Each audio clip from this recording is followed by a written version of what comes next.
And there followed him a great company of people and of women, which also bewailed and lamented him. Luke chapter 23, verse 27. Amid the rabble-rout which honored the Redeemer to his doom, there were some gracious souls whose bitter anguish sought vent in wailing and lamentations, fit music to accompany that march of woe.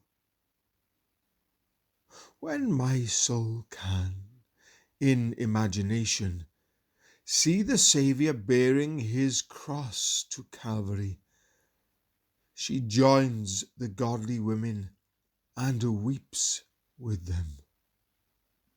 For indeed, there is true cause for grief, cause lying deeper than those mourning women thought.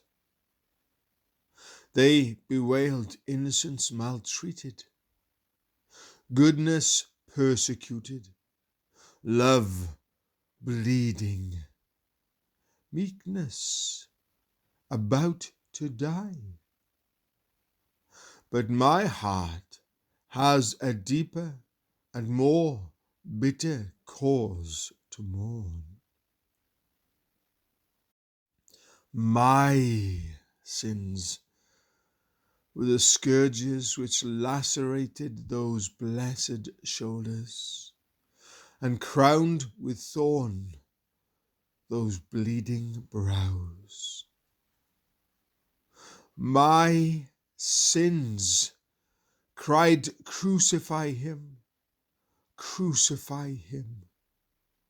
and laid the cross upon his gracious shoulders.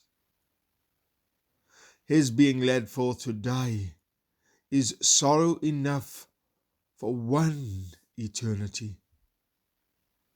But my having been his murderer is more, infinitely more grief than one poor fountain of tears can express.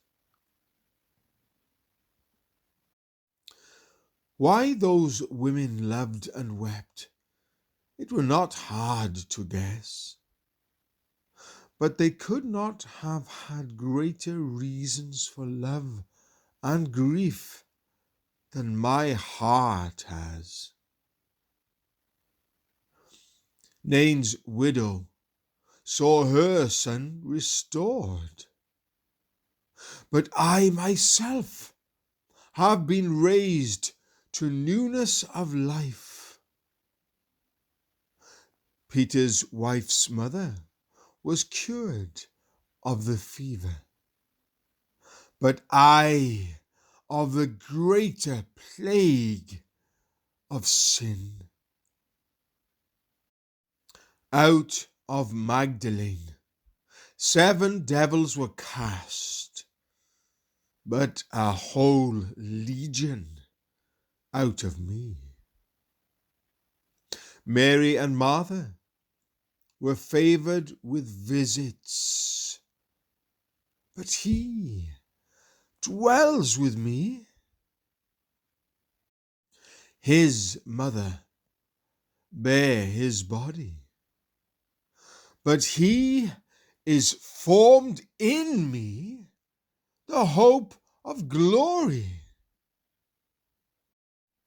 In nothing behind the holy women in debt, let me not be behind them in gratitude or sorrow.